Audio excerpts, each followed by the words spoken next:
And welcome into CBS Sports HQ on this Friday. Amanda Guerra, Jeremy St. Louis here with you, but it is a somber day as we have learned that Hall of Fame manager and Dodgers legend Tommy Lasorda died last night of cardiac arrest. He was 93 years old. Lasorda recently spent 7 days in the hospital, was just released 3 days ago. The Dodgers said that he was home and resting comfortably, but he has passed away. Just a legend with the Dodgers organization. And one of the most colorful figures in all of Major League Baseball over the span of his career. Lasorda managed in Los Angeles for 20 seasons. He won nearly 1,600 regular season games, 2 Manager of the Year awards, 4 National League pennants, and 2 World Series championships. He was inducted into the Baseball Hall of Fame in 1997 and spent nearly 7 decades with the same organization. There you see his career profile. The 20 seasons as the Dodgers manager is something that is just historic in terms of baseball. His 2 World Series championships, made his Major League Baseball debut for the Brooklyn Dodgers in 1954. And let's now bring in our MLB former executive and our MLB insider, Jim Bowden, for more on this. Jim, the death of Tommy Lasorda certainly casting a shadow over the day today, Friday. First of all, just your reaction and thoughts on the life of Tommy Lasorda. Well, he's the greatest ambassador that baseball's had. This is a guy that loved the game. He was positive. He was one of the best motivators we've seen. He was so good to so many people. I'll share a few stories with you that I had with Tommy. First time I met him, I was in a winter meetings. I was a young kid in the room, just starting my career, and Tommy Lasorda and the Dodgers came in, and Tommy looked at me and said, "What are you doing in here, kid? You don't belong in here." And I said, "Sir, I'm here to make you pasta." And he laughed, got a big kick out of it. Several years later, he and I met in the 1995 playoffs, and he was behind home plate. And he said to everybody how he bleeds Dodger blue. And I said to Tommy, I think it's time. Let's take a pin or a needle. Let's go into your skin because I think you bleed Cincinnati Reds. And we ended up winning that particular time. I made a trade with him when he became general manager of the Dodgers. I was involved in that Jeff Shaw, Paul Konerko deal directly with Tommy Lasorda.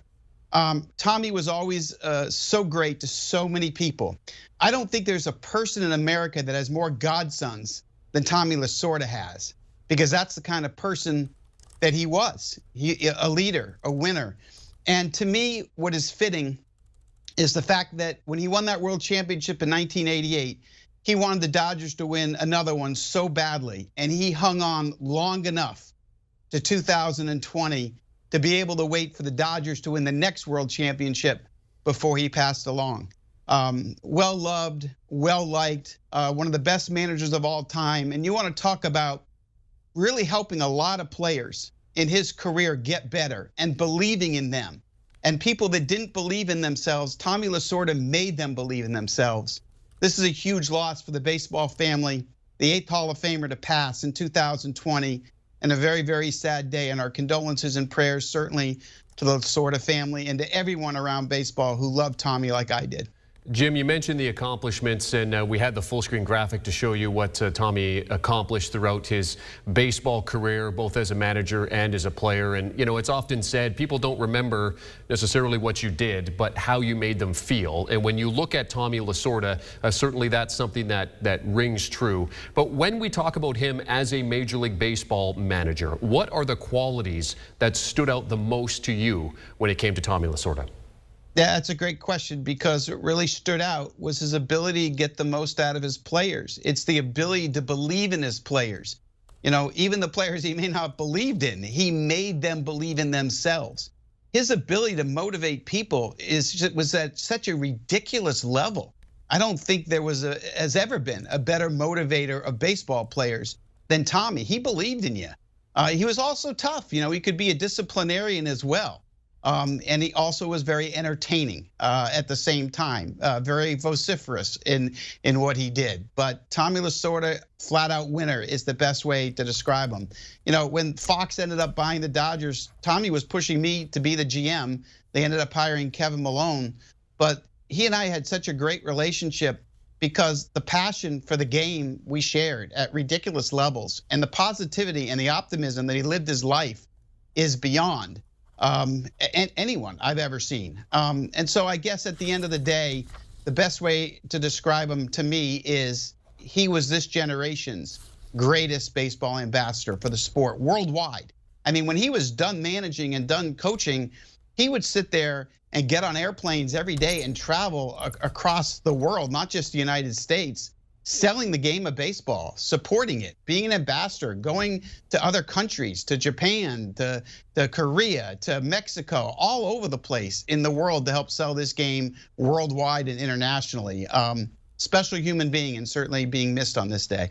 His personality is something I'm going to remember, certainly about him as manager. And I mean, everybody's going to remember with the Philly fanatic, that incident with the Philly fanatic who was egging him on, and Tommy comes out there, and I mean, this is one of those moments that kind of personifies Lasorda, a manager at the time, but still able to have some fun within the game. Yeah, he certainly had fun within the game, and I have so many great memories with him. You know, even in spring training in Vero Beach, where there are no stands and there's no wall in the outfield, and you would just walk over, and he and I would have meals together early in the morning, having breakfast before a game would start. And his stories, his baseball stories, and the way he was able to tell stories, I don't think there was anyone any better at it. His stories were funny, they were in depth. He was friends with so many people in Hollywood, comedian Don Rickles. I mean, he was so well connected in La La Land, not just in the baseball world, but in the entertainment world. And every time you would go to his office at Dodger Stadium, there would be some celebrity there, and he would be holding court and would be telling stories and have everybody laughing and just bringing everybody together. As you mentioned, just a tremendous personality. As much as he wanted to win, he wanted to have fun, and as much as he wanted to have fun, he wanted to treat people the right way in a positive fashion. Yeah, not to make too much light of it. I mean, obviously it was a serious incident, but 32 years ago, we can kind of look back on it now and just have a little smile in terms of what it meant for Tommy Lasorda in terms of his career in Major League Baseball. Jim Bowden, thank you very much for joining us to talk about the great life of Tommy Lasorda, who has passed away at the age of 93 years old. Spent 20 years as manager of the Dodgers and within the organization over 7 decades. He'd been released from hospital earlier this week following a prolonged but undisclosed illness. Tommy Lasorda, dead at the age of 93. We will have more with our David Sampson on the other side. Stay with us.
Welcome back into CBS Sports HQ. Jeremy St. Louis alongside Amanda Guerra. We are following breaking news and the death of manager Tommy Lasorda at the age of 93. We just talked to our Jim Bowden, former MLB executive and our MLB insider who has personal relationship with Tommy Lasorda and got a little bit choked up. Obviously, a sign of what Tommy Lasorda meant to the game. Yeah, to everybody who's been involved in the game of baseball, Tommy Lasorda touched them in some way, whether they knew him personally or not. Just an absolute legend in the Dodgers organization. As Jeremy mentioned, he managed the Dodgers for 20 seasons there in LA. He won nearly 1,600 regular season games, 2 Manager of the Year awards, 4 National League pennants, 2 World Series championships, and he was inducted into the Baseball Hall of Fame in 1997. Now, MLB Commissioner Rob Manfred just issued this statement. He said, "I'm extremely fortunate to have developed a wonderful friendship with Tommy and will miss him. It feels appropriate that in his final months, he saw his beloved Dodgers win the World Series for the first time since his 1988 team. On behalf of Major League Baseball, I send my deepest sympathy to his wife of 70 years, Jo, their entire family, the Dodger organization, and their generations of loyal fans." All right, let's bring in our good friend, David Sampson, somebody who's been involved in the world of baseball for many years now. David, you said thank you to a legend on your Twitter account. I saw you just tweeted it out. You also said you learned a lot from Tommy Lasorda. So just your initial thoughts. What do you want to share? Well, I first want to say that people are going to be calling him a legend and an ambassador, and I want to make sure we use the words right. What Tommy Lasorda is baseball. And he personified baseball on and off the field. And I knew when I got into the game, and now 21 years ago, that one of the people I wanted to make sure that I met and somehow got into his orbit was Tommy Lasorda, because he exemplified what I wanted to be. I wanted a career in baseball, but I wanted more than that, to enjoy the ride and to be successful doing it. And I spent time with Tommy. He would go to every winter meetings. He was always around when the Marlins would play in LA, and I always would make those road trips. And what I love to hear him talk to me about when I was new in the game is he taught me about winning and losing and about how to deal with the ups and downs of a baseball season and the length of a baseball season. And I had many discussions with him because when I first got into the game, I treated every spring training game of my first ever spring training as though it was Game 7 of the World Series. Despondent if we lost, thrilled if we won. And I remember Tommy explaining to me what it meant to not be unemotional about wins and losses, but to understand that you've got to live to fight another day. And he gave me the idea of perspective. When you're putting a team together, when you're dealing with players, understanding that they go through the grind of a season. He just had a lot of interesting nuggets that can only come from a lifetime in baseball. In terms of his joie de vivre and his vivre, that's a French word meaning his joy of life. He loved baseball and being around it more than any other player or manager or owner or executive or anyone. Close second, by the way, is Bud Selig. But Tommy Lasorda was always happy, smiling, even when his team wasn't playing well. And the picture that I have in my head, the minute I read that he had passed away, was him running out of the dugout in 1988 after the Kirk Gibson home run off Dennis Eckersley. And that joy personified through his running, and it's not that he was the most athletic guy in the world, through his running just showed what it meant to him, not necessarily to win that game, but knowing that he was a part of history. Last thing, Amanda, he had perspective that very few baseball executives, baseball managers, baseball players, anybody has. He understood history as it was happening, not in the rearview mirror. And that's a lesson that I've taken with me on the field, off the field, and now into, my career with you and nothing personal. It's amazing to recognize moments as they're happening. And Tommy was really good at that. And I'm recognizing this moment is just an unbelievably sad moment that he's gone. But what a run that he had, 93 great years. And I just hope that he's at peace now.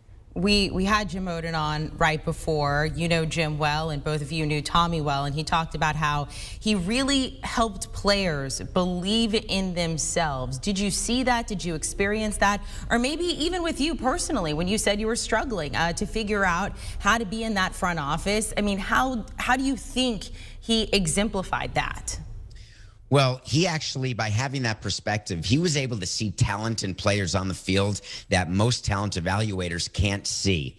You can talk about Mike Piazza and the role that he played in Mike Piazza's career, but I'm talking about on an everyday basis. What managers do in baseball when they're not in front of the camera and when nobody's watching is they're walking through the clubhouse. They're having individual meetings with players. They're just saying a few things at the batting cage, not holding court, not spending 20 minutes per player, but just giving nuggets of things that he can improve or things that he did really well. Very much positive stroking is what Tommy would do. Now, he could definitely let you know if you were not playing the game right. But what he didn't like most of all was people who did not respect the game or respect their talent.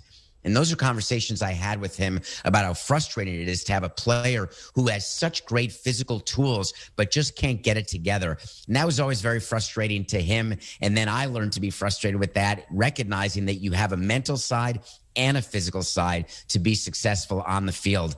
And just being a player and having the ability to be around him like so many Dodger players were, because he was around all the time, you learn not just from osmosis, but you learn from actual one-on-one interaction, which he would give long after he had stopped being manager of the Dodgers. David, I want to ask you, we cover a lot of sports here on HQ, and we put up that full screen of his accomplishments, the World Series, the pennant titles. If there's, 93 years old, he's been around for a very long time. He had been around for a very long time. Either for someone who doesn't know the game of baseball very well, as much as we do here, or perhaps they're a little bit younger. If you could describe to somebody what Tommy Lasorda meant to the game of baseball, how would you do that? He was Santa Claus. He was Santa Claus. I was just thinking about you when you were asking that question. And what does he mean? Santa Claus is someone who's sort of mythical, always brings joy, maybe can't necessarily fit in the chimney, but definitely is going to find a way there to drop off presents. And when you get older, you think maybe Santa Claus doesn't exist. But he's the real Santa Claus because he did exist. He was real. And the gifts that he gave to people, they take with them forever. It's not a toy. It's not a game. It's not an electronic device. It's actually pearls of wisdom that people will pass on for generations. What an amazing legacy. Way more than the World Series wins, way more than putting on that uniform. All of the different nuggets that he gave to so many people, they're going to think about that not just today, but they did it while he was alive, and they'll do it for decades and generations after he's gone. David Sampson, we appreciate your words more than we can say, talking about Tommy Lasorda and his legacy, both in the world of baseball and as a person. David, thank you.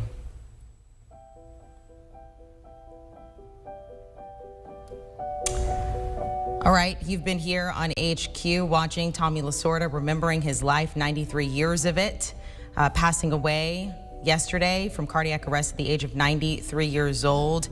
Managed the Dodgers in LA for a full 20 seasons, just historic. But as you've heard from our analyst, Jeremy, I think it is just much more than what he did there in the dugout with the game of baseball. He was just an absolute legend. And that's the thing that people are going to remember the most. It's what you accomplished, but he made a lot of people feel really special about their role in the game and their role in life. Tommy Lasorda, at the age of 93, has passed away. Do you want a sports network that delivers everything that matters about the game? The highlights, the picks, the instant analysis, no yelling, no fake debates, no politics. Hit the subscribe button and never miss a moment.